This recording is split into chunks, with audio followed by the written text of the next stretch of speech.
विधानसभा मतदारसंघातील अपक्ष उमेदवार जयश्री मदनभाऊ पाटील यांनी सांगलीकर मतदारांशी संवाद साधला। यावेळी मतदारसंघाच्या विकासाला गती देण्याची ग्वाही त्यांनी दिली।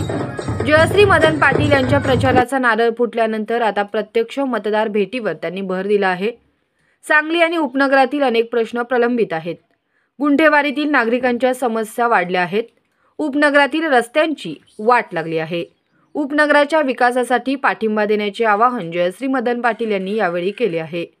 यावेळी अपक्ष उमेदवार जयश्री मदन पाटील याच आमच्या भावी आमदार आहेत, त्यांना भरघोस मतांनी निवडून देणार असल्याचा निर्धार सांगलीकर नागरिकांनी केला आहे।